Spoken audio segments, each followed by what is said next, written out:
Greetings to the organizing committee and all the participants. The topic I am going to talk about today is how to publish a paper.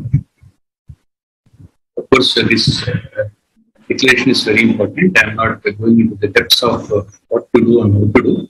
It's mainly directed towards the young and aspiring researchers. Worldwide, generally, it's said more than 2 million biomedical papers are published per year in more than 20,000 journals. So it's so confusing for us why you should be talking about this topic today. It is mainly because it is very difficult to get our own research published in quality journals. In fact, some of the older reputed journals, the acceptance rate is less than about 10%. Whether it reflects the standards related to the journal or otherwise, it's very controversial. But anyway, the groundwork has to be strong. So whatever we do, there shall never be shortcuts. Okay? We should always be aiming to do quality research. So whatever the quality that is done would be reflected in our manuscript, and such manuscript is more likely to be accepted for publication. So I will dedicate half of the time to the groundwork which you should be doing. Otherwise, you will regret. I have done everything, but I missed something like this. Okay? And second part is the preparation of the manuscript and submission. All of us know there are different types of researchers. Basically, they are divided into primary and secondary research. The secondary research is the one which consolidates the outcomes of the primary research and comes to certain conclusions. They are generally the systematic reviews and meta-analysis. The primary research normally as anesthesia artists, we attempt to do the clinical trials. And these types of trials are also put in the form of a pyramid of evidence-based medicine. There is a hierarchy of evidence of level A, level B, and level C. If you can see here, meta-analysis, systematic reviews, and RCTs will occupy at level A evidence. Level B is for non-randomized trials, case control studies, and report studies. And level C is for case reports. If you can see, majority of the journals would not accept because first of all, they are not special. Only exceptional case reports are published. And even the medical council will not recognize a case report as a research. Right? So as you so shall you read. So as I told you already, quality is very important. And whatever topic you choose. Okay. So the quality of research and the groundwork which you do is more important. So how do you choose a topic? So basically, that idea should come from you only. If you are a PG, your guide would help, and if you are a consultant around, your own previous knowledge will help. Or if you are a new to this particular field, what strikes your mind is most important. So first decide whether you are working in a setup where there are more of general surgery cases or obstetrics or whatever.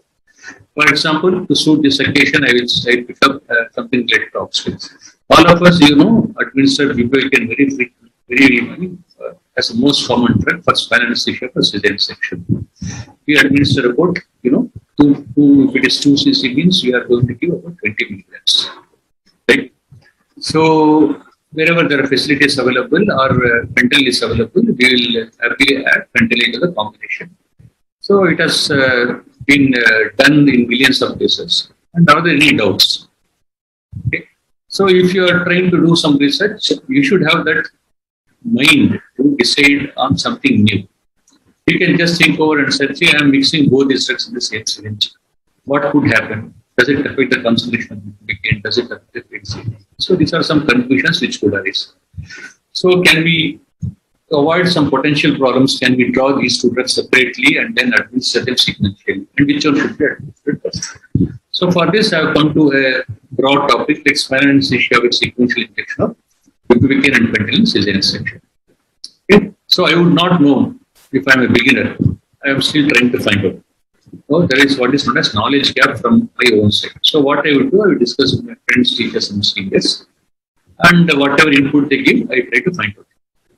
Okay. Then beyond that, I want to build up the literature search and my knowledge. So what do I do? So I can just pick up a printed book in my book or a soft copy of Pillars and try to read through it. And at the end of that particular chapter, I will also get some references and I can open those references and see for the particular topic. But we are helped by the Google, the smartphones and the social media nowadays. So So these are the ones that are helping us. And very simply put, straight away our hands would go to a Google search. We try to find out, but unfortunately we'll get sometimes thousands and millions of hits. It's not possible for us to go through all these things. So there is a method to do this also. We got certain search engines such as Google Scholar, PubMed, MDisk, and Cochrane Database, where you can try to find out the related published articles. We can also go to our university registries where somebody would have done a similar study, or clinical registries where somebody would have submitted a proposal or they would have completed a study, and they can even contact those people.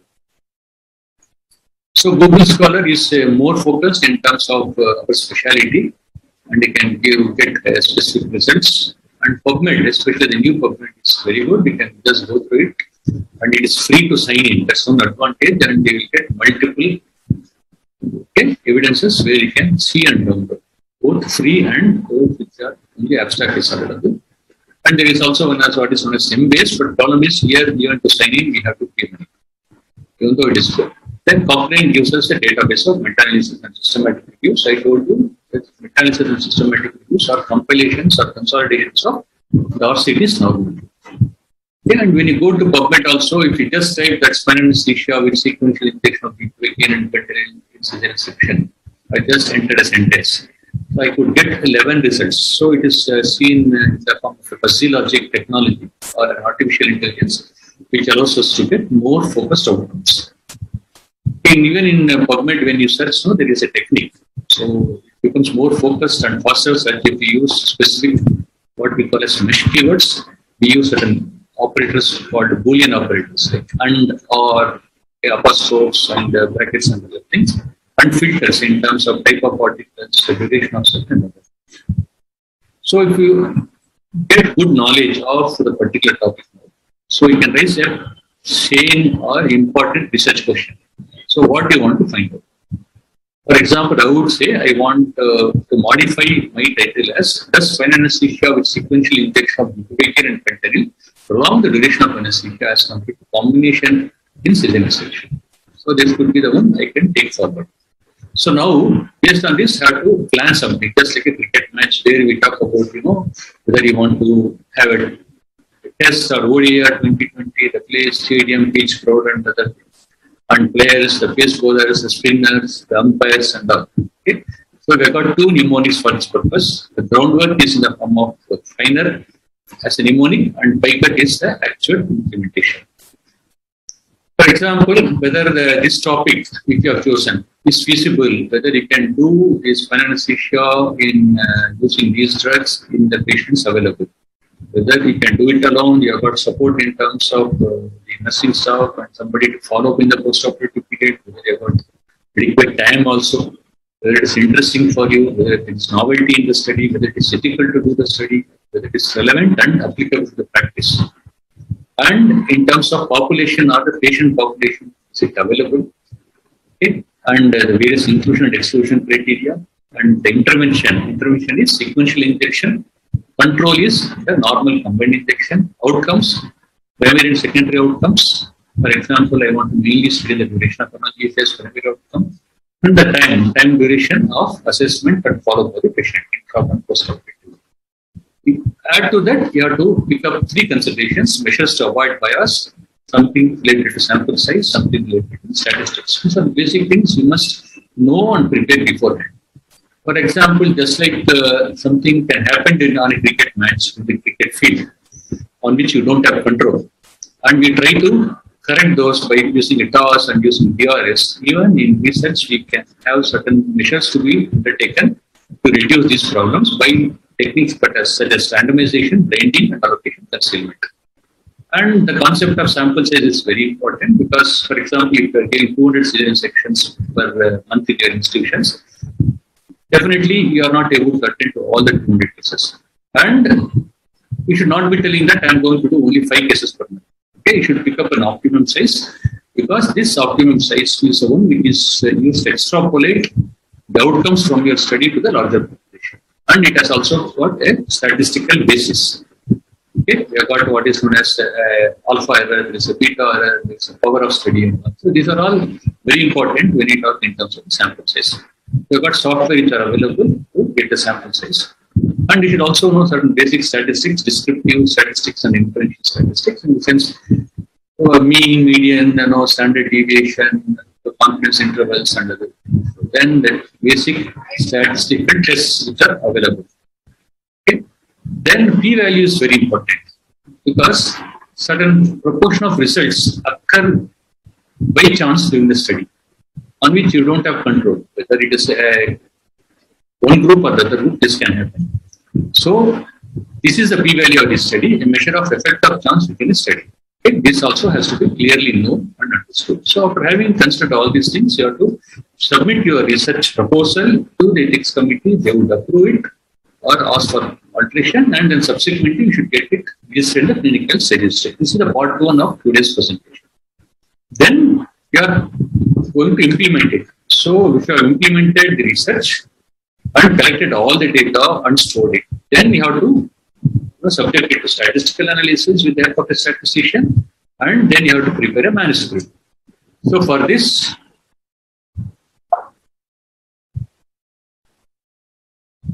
you have got certain guidelines. You have got the ICMG, International Committee of Medical Journal Editors. You have got COPE. Then you have got the World Association of Medical Editors, and of course the journal instructions also. Majority of the journals would follow the protocol of these various bodies only. And when you go to the website of the journal, you will have an instructions tab. Please go to the instructions tab, and they will give all the details of how you should submit the article.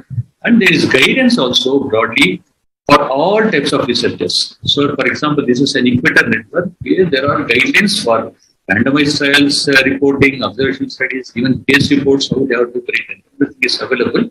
So, once you prepare all the articles based on these guidelines, the editors will have difficulty in rejecting the article even if there is no novelty. So, because that's what we look for majority of the times as editors. So, then you have to decide on which journal to submit beforehand.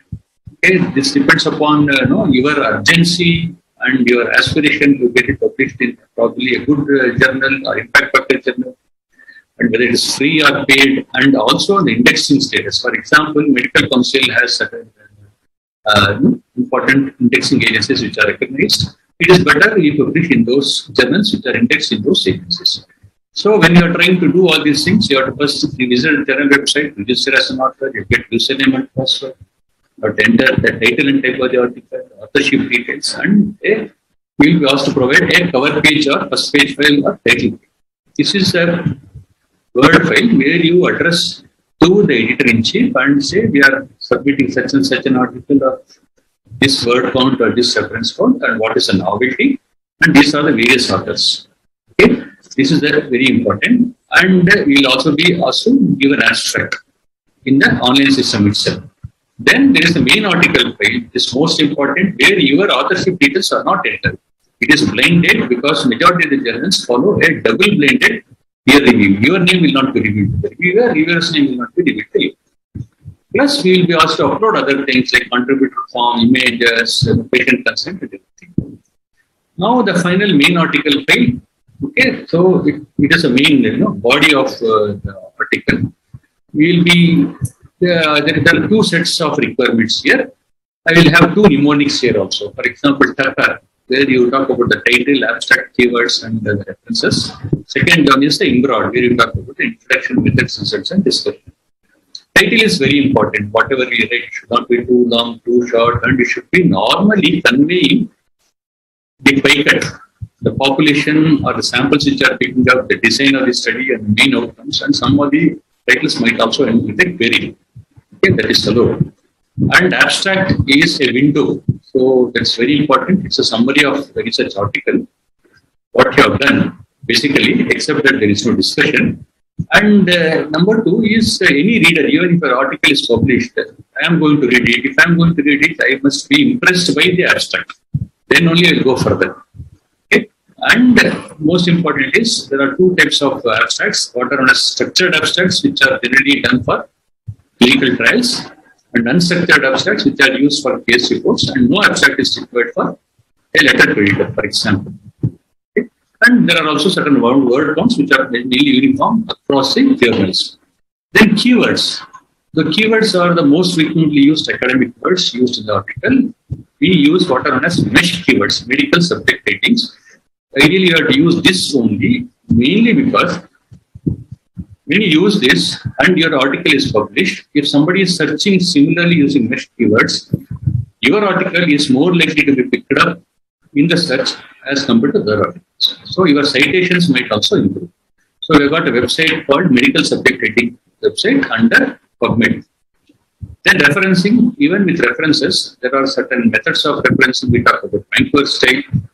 And the advantage of the importance of referencing is it's a method of acknowledging somebody else's work. Okay, somebody has done, you have read it, and you are acknowledging the source also, because you are borrowing ideas from the study also. And even the number of references for different types of articles is also mentioned, and how the references must be cited is also given in terms of whether it is textbook reference or journal reference and others. And next is the introduction part. This main article again. The introduction would always mention what is the background for the study or the rationale, what is not known, and what you are trying to find out. And the similar references numbers are entered.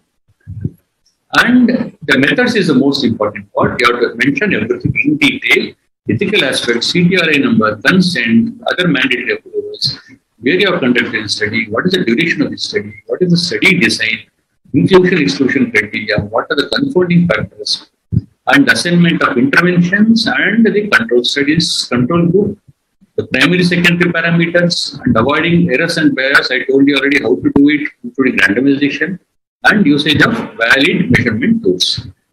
And how the data were collected, and mention about the p-values, and mention about the sample size calculations, alpha and beta, and the power of the study, and the categorical numerical variables, and the various images and graphs which are used. And the results which are produced, it should be simple. It occupy the minimum space in terms of tables or graphs, and don't duplicate the same in both of them. That's very important. And discussion is the second most important part. Many of the articles, the submitters will have a huge one. So it has to be very concise, convey exactly what is to be conveyed. For example, the first part would be summary of the key findings of your own research.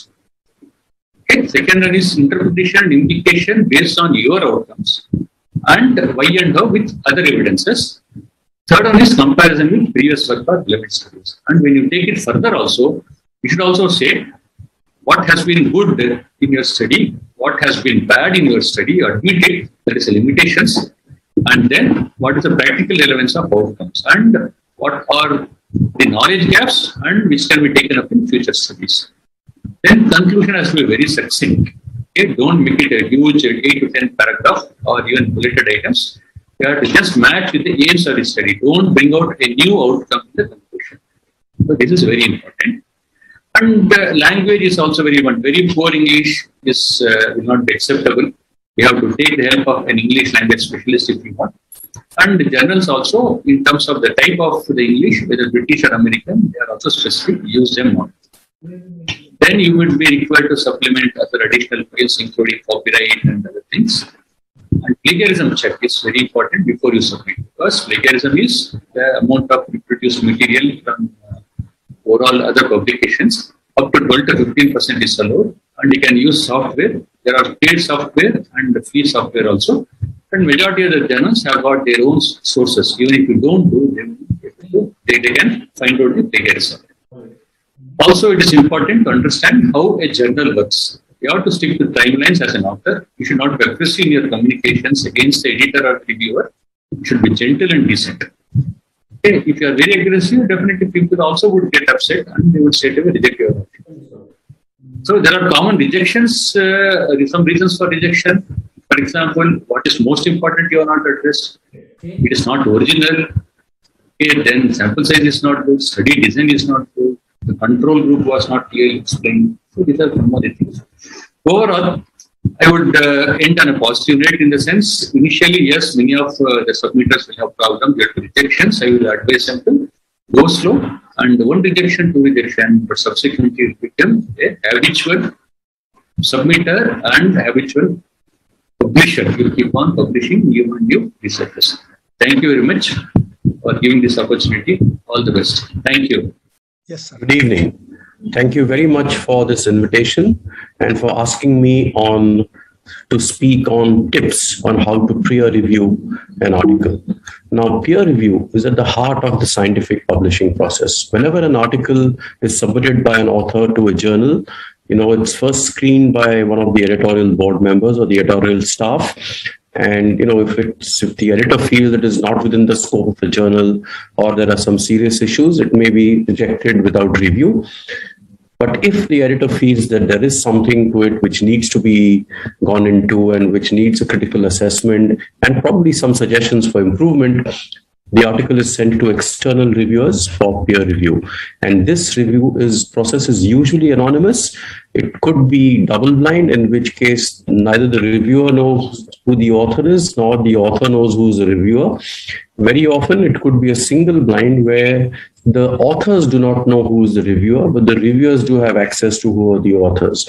In either case, the reviewer is expected to give a thorough, unbiased opinion about the paper, which is actually at the heart of the scientific process. And these review comments are then sent back to the editor, who will then pass them on to the authors. And these review comments help do two very important things. One is they help the editor make a decision on whether to accept, reject, or revise the article. And they also help the authors to make changes and improvements in their paper. So as a reviewer, your job is twofold. One is to determine whether the author's claims are supported and help the editors make the decision, right? And very often, the editors may not be experts in the subject matter of the paper, and you are selected as a reviewer most likely because you have either published before or you are a known expert or you're known to have a reasonable knowledge and experience in that kind of field. So remember that when you are doing a peer review or you're being asked to review a paper, you're essentially asked to comment on the science and not so much on the language and punctuation and the grammar and sentence formation and that kind of thing. Okay, so that is your primary role as a reviewer. Now, there are two things about a review. One is actually reading the paper and forming an opinion. That is part A. And part B, which is also very important, is how do you communicate your assessment or your report to the editor and the authors, right? So let's first go to about reading the manuscript and forming your opinion. A lot of it will depend on how the paper's study has been conducted, and any study has to meet the basic sort of requirements of a good study. The methodology has to be reasonably good, as been described very nicely in previous talks about study methodology. So when you start reading the manuscript, the first reading is a sort of quick reading just to get an opinion or overview. It's almost like whether it's love at first sight or you don't like it at all or something like that. So when you read the study, you should quickly be able to make out what was the main research question, what was the study about, how did the authors address the research question, in other words, how did they design the study, and very importantly, what is the context? How does it relate to what we already know? Is there something new? Is there something unique? Is there something which the author, which the readers would actually benefit from this study? And what are the main conclusions of the study, right? And just quickly go through the whole manuscript, especially the figures, and see what sort of things. So again, just to repeat, what is the main question? Is it relevant and interesting? How original is the topic? Or is it the 5,000th reiteration of the same sort of thing? And here it's difficult because many papers that Indian journals get are not absolutely original ideas. They may be repeat studies of things which were published in some other international journals. So the knowledge may not necessarily be new, but maybe there is a different approach, a different way of doing things. The studies has not been done in India. The drugs may not have been commonly used in our country, or whatever it may be. But the reviewer has to tell the editor and form an opinion as to whether this constitutes something which is worth publishing and worthwhile for readers to know and learn about, right? So what does it add to the subject matter compared with other published material? And a little bit on, is it well written and is it clear to read? Of course, the clearer it is to read and the better it is written, the more likely you're likely you're likely to like the article. It's just like you see something attractive and you think it's good and worth buying or worth having, but you still need to make sure that there is some substance to the style, right? So then we have to focus on the substance rather than the style, right? So again, are the conclusions consistent with the evidence and not some flowery conclusion or futuristic conclusion, but the conclusion which is based on the data presented or the data acquired in the study, right? Now, very often the authors may come up with some startling finding which contradicts what we know, and that's how science progresses. So just because it's contradictory and suppose some radical new idea doesn't mean it has to be rejected or dismissed, but you need to make sure that the authors have done enough work and there is substantial evidence or substantial data to buttress their statements and buttress their case, right? Then read the abstract and introduction and so on and so forth. And as you're sort of making a journal read, just make quick notes of what is there and what you think at first glance, what do you think is missing, what do you think is good, what do you think is, is not right, what do you think is very well done or something like that. Just take notes as you go along. And then you read the paper in detail, right? Once you read the paper in detail, you actually go through each paragraph in detail and see what they are saying and whether it's good or good enough or whether it needs something more. And so essentially you go through the introduction and especially go through the figures and tables, right? A good reviewer will always go through the figures and tables and make sure that what is written in the text is matching in the figures, that the figures don't give some contradictory statements, that they are relevant, that it's not just a pie chart of repeating the same things that are there in the text, but that they are actually presenting unique data. They've got error bars. You're able to make some sort of conclusion, some sort of understanding straight away from the figures and tables. Right? Of course, the methods must be sound. You have to go through the methods, and you need to make sure that they're sticking to basic research methodology guidelines. The ethics are in place. The regulatory clearances are done, and the usual ethical aspects have been taken care of. Whether the experiments or the interventions are appropriate, whether they were done correctly. I mean, you are an expert. So if something there about a particular type of block, you need to make sure that the block is been done properly. If there are some images which show the block, have they placed the needles correctly and so on. For example, I remember when there was an article, when I was the editor of the Indian Journal of Anesthesia, there was a paper on some block where the author said they used a linear probe. But when they showed the picture, it was quite obvious that they were using the curvilinear probe. And we had to point it out that, you've written linear probe, but actually the reviewer pointed out that, it appears that they are using a curvilinear probe. So there's a discrepancy between what they've described and what they're showing in the pictures. It could be an honest mistake. It could be an error. It could be a real problem, right? So all these things need to be looked at very, very closely, right? So go through all those sorts of things and in detail. And very importantly, do the results support the conclusions? Are they overstating the case? Are they drawing conclusions which are not warranted? Are they drawing too many conclusions from the data and so on? If there are limitations, have the authors acknowledged them and discussed them and these sorts of things, right? So very often, some papers may have complex statistics, and if you are not able to assess the statistics, you should write that in your report that everything seems to be okay, but I'm not able to assess the appropriateness or the correctness of the statistical methods, which should be looked at by a statistical expert. So you must be free and honest enough to say that, right? So you should not comment on something you don't know. Okay. You can comment on writing quality and clarity. If it's good, it's very nice to say it's a very nicely written paper. But like I said, focus on the substance of the research rather than the writing. Don't spend time correcting spelling mistakes, inserting commas and full stops and removing hyphens and so on. You just say that it needs to be looked at by someone who's more proficient in writing and in language sort of thing, or that the paper needs language changes, but otherwise it seems to be okay. If there is evidence of plagiarism, or you feel that this is a duplicate publication, this must be pointed out to the editor. Very often the journals have a report where part of the report goes to the authors. So there are comments which are addressed to the authors. There are confidential comments to the editor. So if you think there's plagiarism or duplicate publication or there's some serious problem with the study, you can write it in the confidential comments to the editor. Also check the references, okay, and don't use it to popularize our own references, but make sure that they've got the important references in and they are complete and they've not missed out key references or they've ignored certain references which do not support their case. If they do not, they should include them and discuss them, but they cannot ignore references and data which are divergent from what they have found. Okay, so and then from that you should first have an initial impression and then a detailed sort of report on what is good, what is not good, and with supporting evidence from the study to support what statements you're going to make, right? And you can decide whether it should be accepted or needs a revision or minor revision or rejection.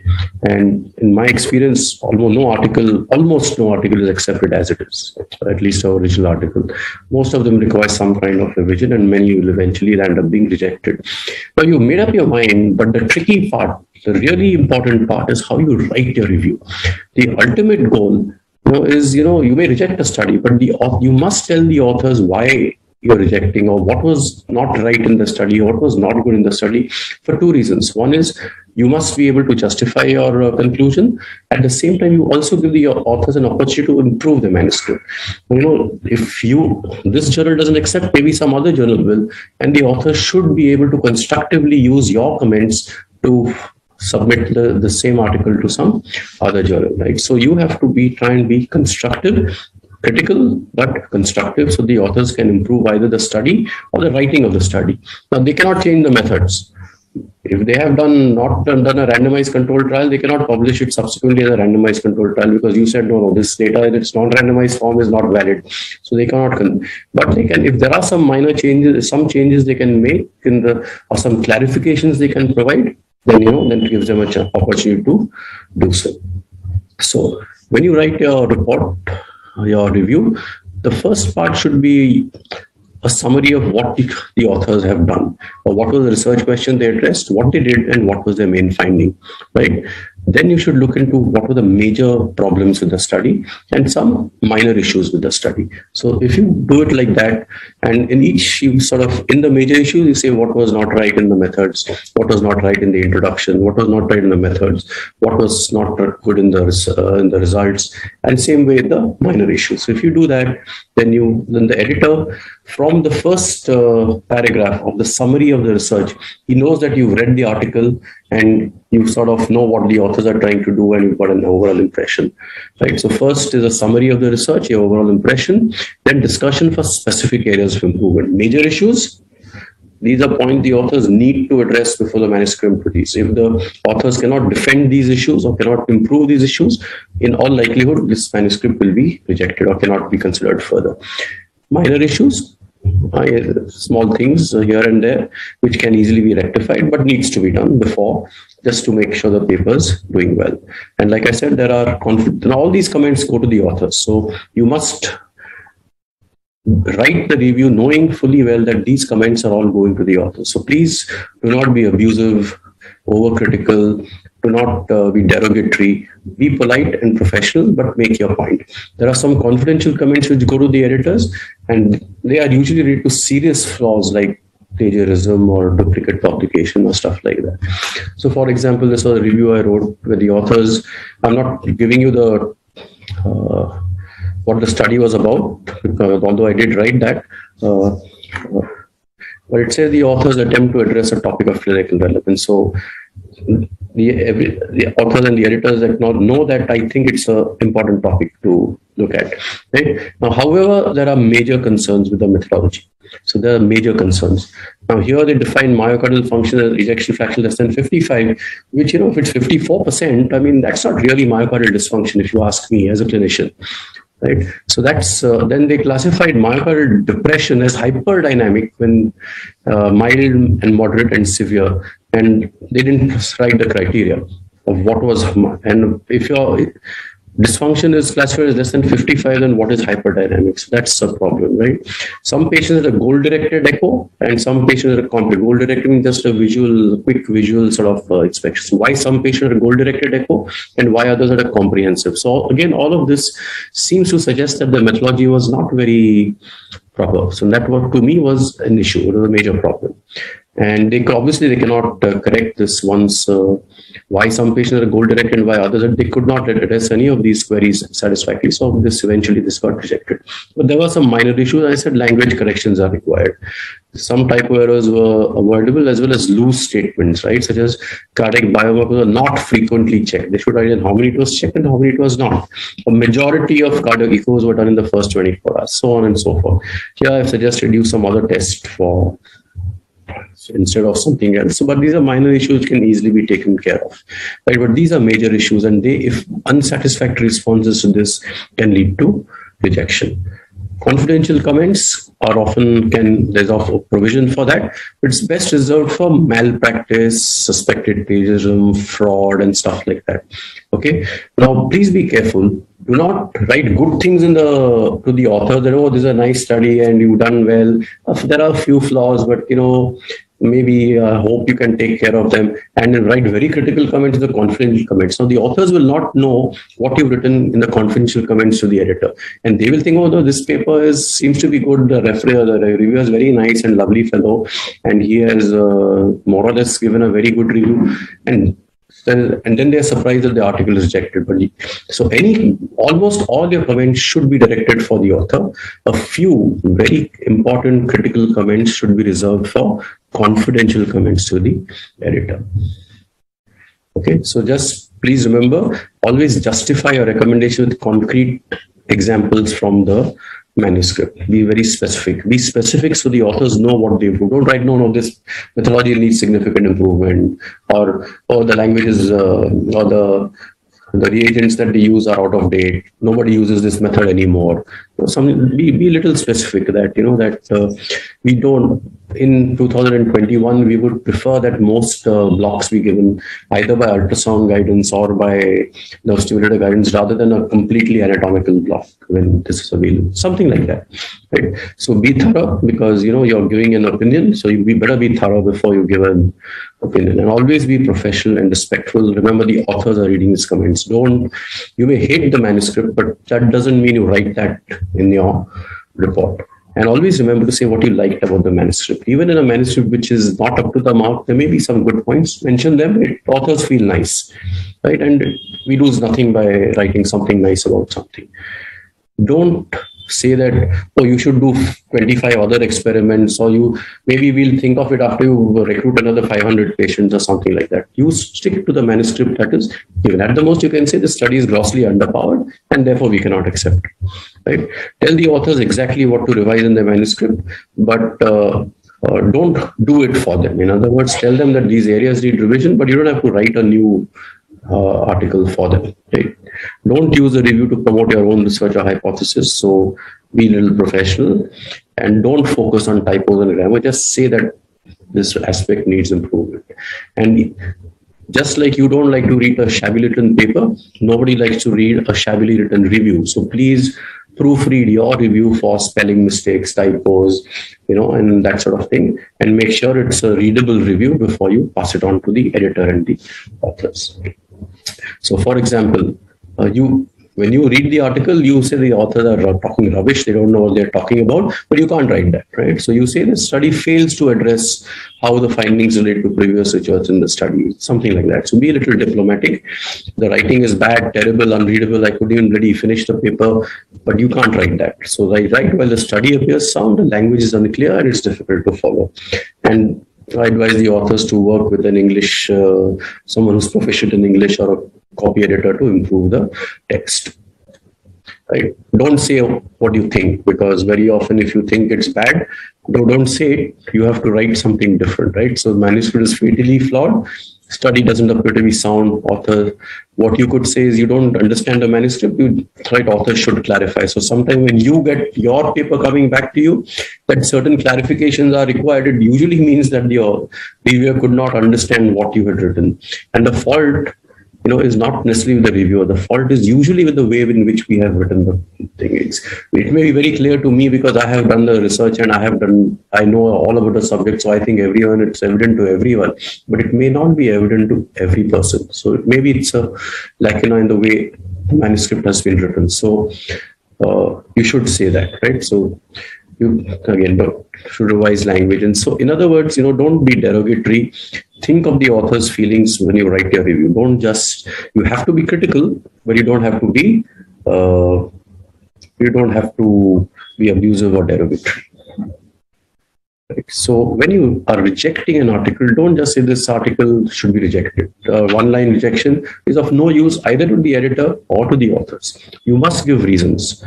And you could also give reasons what they could do to improve the manuscript in case it's submitted to the other journal. So keep the focus on the research and not the author. If you know who the author is, you don't like him, doesn't matter. Don't reject it just because it came from a particular author, right? So avoid making critical, confidential comments to the editor while being polite and encouraging to the authors. Like I mentioned, you must be consistent in your comments to the author and this thing. And remember to give constructive criticism even if recommending rejection, because this helps the researcher or the authors to improve their work and explains to the editor why you felt a manuscript should not be published. So always give good reasons and try and give some constructive comments to improve the manuscript.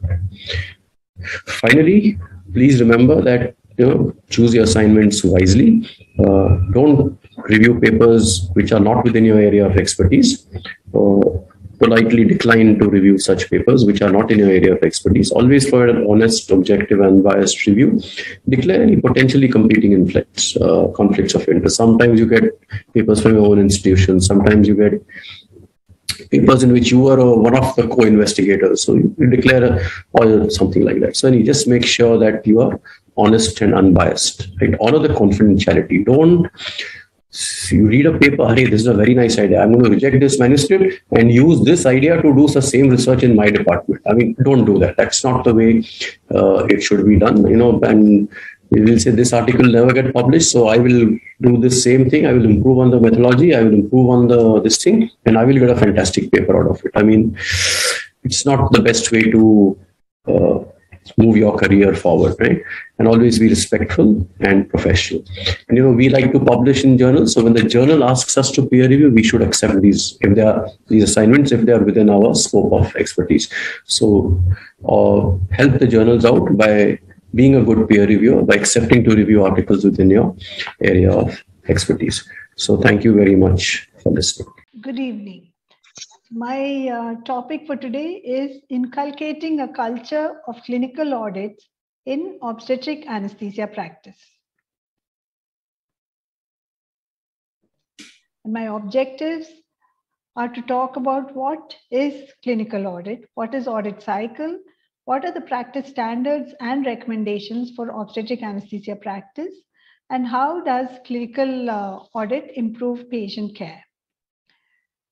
So this Florence Nightingale, I think this is the earliest clinical audit we know of. We're going back to 1854. And her polar area diagram is actually a precursor to the modern pie chart. And she showed that among the soldiers, more deaths were due to diseases that were picked up in hospital rather than battle wounds. And she found that the sanitary conditions were very bad. And after these were improved, the mortality actually dropped from 40% to 2.2%. So this was the first audit cycle. And the next pioneer is Dr. Ernest Codman, who was a Boston surgeon in the early 1900s. And this is his quote, that every hospital should follow every patient it treats long enough to determine whether or not the treatment has been successful, and then to inquire, if not, why not, with a view to preventing similar failure in the future. And he actually used to keep track of all his patients. He had little cards called end result cards, which had their demographic data, diagnosis, treatment, outcome, and followed them up for at least 1 year. So he actually started the morbidity and mortality tracking process which we are using now in our modern quality improvement systems. So coming back to the question, what is clinical audit? So this is a quality improvement process that seeks to improve the patient care and outcomes through systematic review of care against explicit criteria and the implementation of change. So it's a long definition, it's a complicated definition. So let us just break it down into pieces. So first of all, the aim of clinical audit is to improve the quality of care, to improve the outcomes as well. And we cannot assess improvement unless we measure. So we have to measure something and show that it has improved. And also we need an accepted standard with which we will compare our findings. And if they are not satisfactory, if they don't meet the acceptable standard, then we have to make a change. We have to intervene. And after we intervene, we have to repeat the whole thing so that we repeat the measurement to see whether the intervention has had any positive effect or not, positive or negative, whatever. So this is the audit cycle where you first identify the issue, then you define standard, then you do the audit and analyze your findings and compare them with the standard. Then you, if it's not meeting the standard, do the intervention and then repeat the audit again. So this is another way of showing that, where you have the first audit cycle, intervention, and then wait for a period and then re-audit to see if your changes have made any difference. So in obstetric anesthesia practice, what do we look at? So first of all, we need standards, right? So, and the standards have to be based on evidence. And all these professional societies have provided us with standards after reviewing the evidence, like the ASA, the RCOA, the Obstetric Anesthesia Anesthetist Society, the AAGBI, all these have provided us with standards which we can then use to see if we are meeting those standards. We can use them for audit purposes. And these are all the standards, aspects of the standards which RCOA suggested. They deal with staffing, whether we are giving information about obstetric anesthesia and analgesia to the patients before they get admitted to hospital. Then whether if it's a critically ill patient, whether there is timely involvement by the anesthetic department. Then obesity is a major factor now, which increases morbidity and mortality. And antacid prophylaxis in obstetrics. Response time for providing analgesia or anesthesia. Then epidural analgesia during labor. Then the various techniques and failure rate for cesarean sections. The HDU. Then airway and intubation problems, pain relief, and then any anesthetic complications.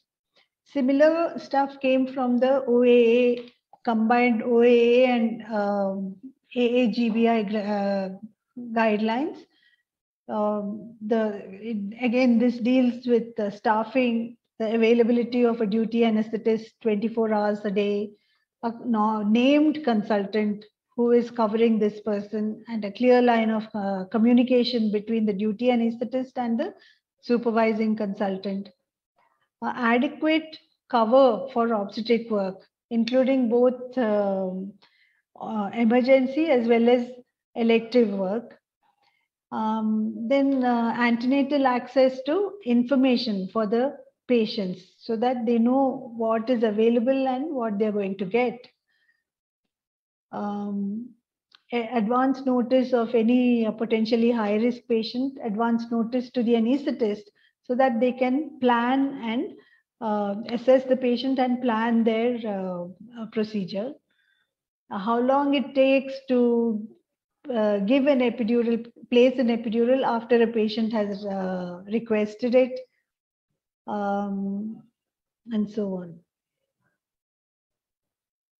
anesthesia technician, or ODA as they are called in UK, they shouldn't have other conflicting duties while they are covering the obstetric OT.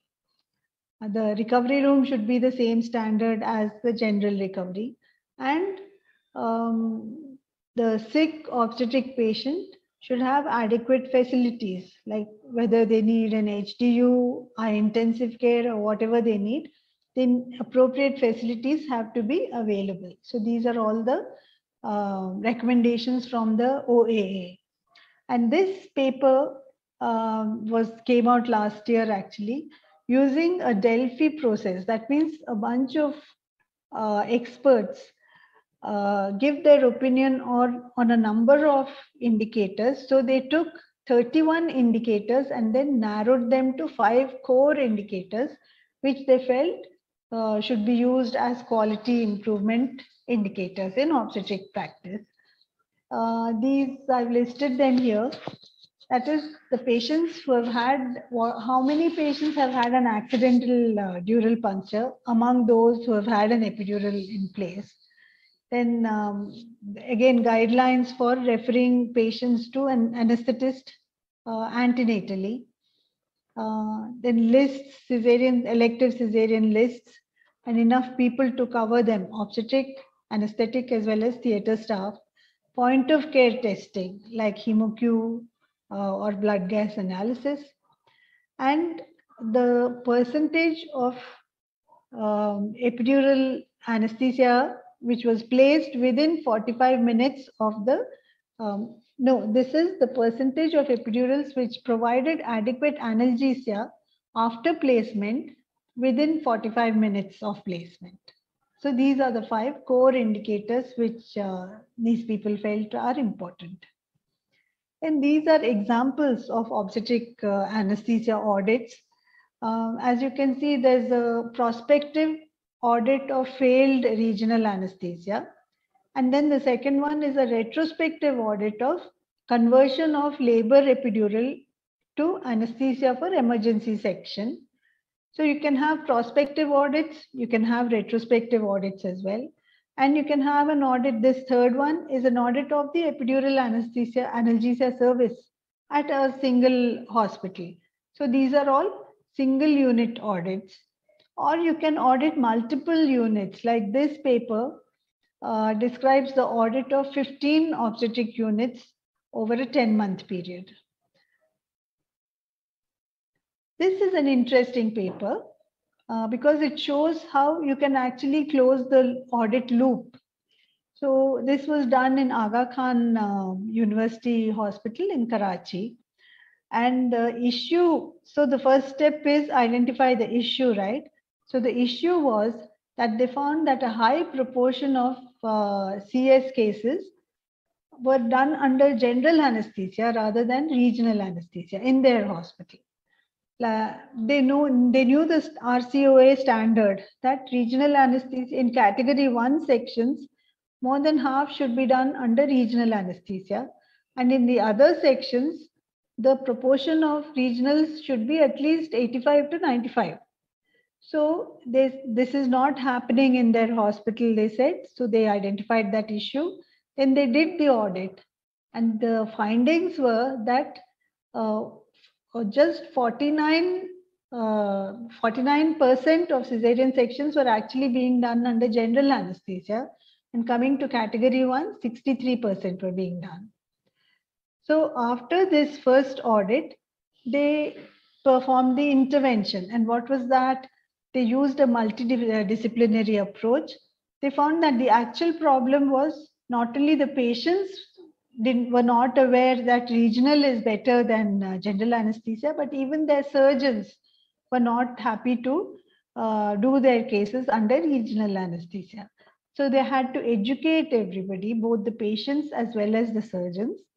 Then they had to enhance the regional anesthesia skills of their colleagues and trainees. And also they introduced the rapid sequence spinal for category 1 cesarean section. And after all that, they did another audit. So the first audit was in 2012, and the second one came out this year. in our own journal of JOACC, so the society journal actually. And what did they find? They found that the GA proportion dropped from 49 to 12%. And the failure rate of regional anesthesia as well dropped from 6.7 to 2.4%. So you can see how they audited, they did the intervention, and then they demonstrated the improvement. You can see in the slide that the proportion of general anesthetics, which is the gray curve, keeps coming down, down, down, while the orange curve is going progressively upwards. Now let us just see how clinical audit helps to improve the quality of care for the patient. Ultimately, it is the patient that we are interested in. I think the most dramatic demonstration of the advantage of having audit is the confidential inquiry into maternal deaths, which was actually the longest, which is the longest running audit since it started in 1952, started for England and Wales. Now it covers the whole of Great Britain and Ireland. And every 3 years, they have been bringing down these reports. And from 1981, before that, the anesthesia-related deaths were 30 to 50 in a 3-year period. And 2 cycles later, they came down to 6. And what was the reason for that? Regional anesthesia became popular for cesarean sections. So that one change has reduced anesthesia-related deaths from 30 to 50 per 3-year period to 6 deaths per 3-year period. Now coming to topics that we can choose for clinical audit, they cover 3 aspects of quality assessment. One is the structure, like how many emergency OTs are there available round the clock. That's one, that kind of thing. Then process, an example of this is what percent of patients have had the surgical safety checklist performed. And the outcome, you can also assess, audit your outcome. For instance, what percent of patients had unexpected ICU admission.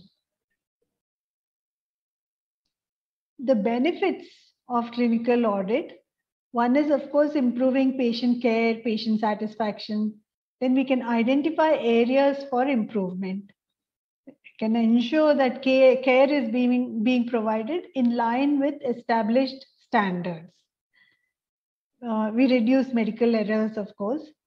Then we can compare outcomes both with established standards, with other institutions, and with ourselves from the past, and comparing ourselves to previous results. So all these things can be done with the help of audit. The aim really is to ensure that there is a minimum standard of practice everywhere, universally, like a safety net. And the various specific aspects that have improved in obstetric practice, one is the shift from general anesthesia to regional anesthesia for cesarean deliveries. We saw that, we discussed that. Then various other things like refining regional anesthesia techniques, preventing, this includes needle modifications to prevent PDPH, labor analgesia protocols, conversion of a labor epidural into epidural for cesarean section. So which is the best way to do it? So all this is not like research. It's not new information that you're trying to gather, but it is just practice. You know the facts, but you're practicing to see if you're doing it properly or not. The other thing is where audit has helped is defining general anesthesia for obstetrics. General anesthesia, the 2 main issues are, one is airway management and the other is awareness under general anesthesia. Then it has helped to improve blood bank services and making a massive transfusion protocols. Especially nowadays, we get so many patients with placenta accreta, placenta percreta, stuff like that. then protocols for venous thromboembolism as well. So all those are the advantages. That's how it helped. But what are the barriers? This paper, Johnston's paper from 2000, grouped the various barriers to clinical audit under 5 headings. One is lack of resources or time, then lack of expertise or advice, relationships. That's very important when you're doing audit, because you don't want to offend people. You have to work, together with both your own colleagues as well as different departments in order to get a good result. Then lack of an overall plan for audit and organizational problems as well. The other factors are like people who have been forced to do audit. Sometimes they're not convinced of how useful it is. They feel it's a lot of effort for limited benefit. Audit activities, often they are based on individual effort. And the person who is doing the audit has an uphill task when they are trying to achieve their aim. Then sometimes when you give an audit project to a trainee or a fellow, there isn't enough time for doing the audit, then do the intervention and to re-audit after that. Then the other thing is it does distract attention away from patient care. And last but not least is the fear of being blamed. So what is the solution for all these barriers?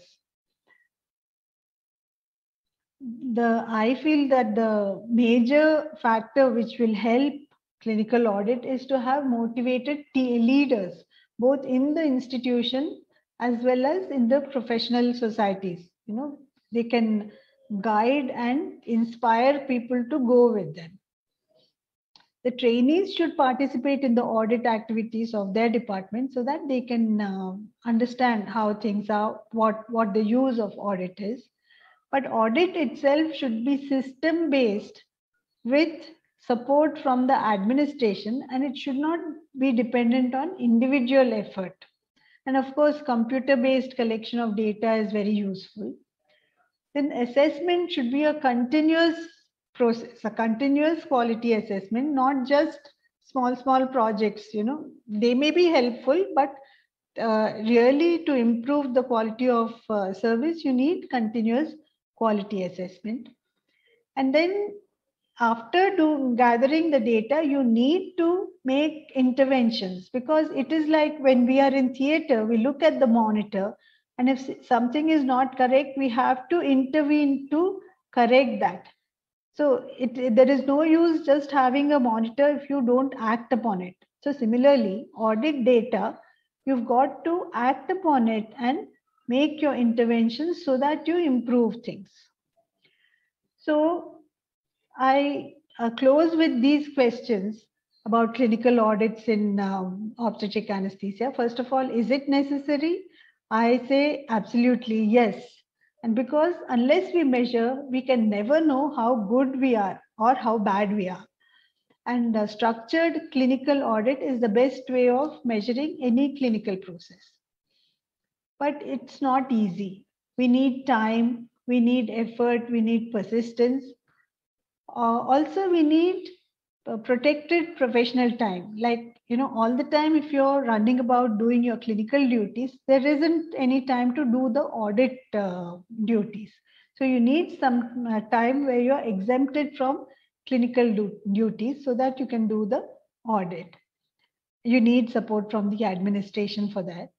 And of course, avoid blame game, because audit is to improve on the services comprehensively, not focusing on somebody who didn't do their job or something. Because very often mistakes happen not because of individual errors, but there is a system which has promoted that error. So considering all these difficulties, why should we go ahead with clinical audit? The main reason is only if we critically examine our own practices with explicit and measurable criteria, only then can we detect deficiencies, and then perform the interventions to correct them. And it's much better to proactively do quality improvement activities rather than get the NABH or JCIA or whoever, get them to thrust them upon us. So thank you very much. So, I mean, there are no rigid criteria for acceptance, but some journals may have different priorities. Some journal editors may feel that one article is not so much within the scope of their readership, or whatever it may be. And it is not unusual. And just because an article is technically correct, the methodology is good, and it's well done and it's done correctly and done properly, doesn't necessarily mean it'll be accepted. I mean, like I said, the editors or the reviewers, if they think it is of not much interest, it is something, the same story being told over and over again, this is the, or they don't feel that, now if the journalists say looking for an impact factor, the high impact, the higher impact journals, if they don't think it'll be cited enough, in other words, it's not really making a contribution, then they might reject it. So it's not uncommon for one article to be rejected by a higher ranked journal and to be accepted by a lower ranked journal. I mean, it's a fact of life, So I don't think it should be discouraged because someone has been, article has been rejected, nor should you think that there are some ulterior motives why someone is rejecting some article and someone is accepting some article. These are sort of judgments which are made, and it sort of happens. And every article cannot be published. So there are space constraints. There are all those sorts of things. So you mean to say that we don't need to feel bad if an article is rejected? We can try again with another journal. Maybe it may be. I mean, we've lived with rejection all our lives, so there's no major problem. And Madam Geeta, it was an explicit, excellent talk. We have to audit ourselves. Yes. We have to. You said it very well in clear terms on how clinical audits in your own department with your own people. It just helps in improving. And if you see, you audit your this year's performance, and you have to act upon it. That was a fantastic comment you made. You look at the monitor, and some blood pressure is falling. You are not going to sit quiet like that. Yeah. So similarly, you look at your audit, something is going wrong repeatedly in your own institution, try to correct it. It's a wonderful piece of advice, madam. Thank you so much. Thank you. So Sunil, shall we? Yeah. If there are no questions, do you have a question, Sunil? Wonderfully spoken. Like I enjoyed the way Dr. Divatia said. A couple of times I remember a badly writing article. If I'm peer reviewing, sometimes your comments are a little harsh or rude. So I know now how polite you have. You can be just a little different from rather than being harsh or impolite, I would say. That was something which I learned from Dr. Divatia's talk today. Yes. Thank you, sir. Sunil, you can never be nasty. So that's for people who sometimes write nasty reviews, but there's no need to be. So yeah, so you can be critical, but you don't have to be nasty. Yeah. That's a compliment. Very nice, sir. Thank you. Thank you, Geeta. Thank you, Dr. Divatia and Dr. Balabhaskar. I think he had to go for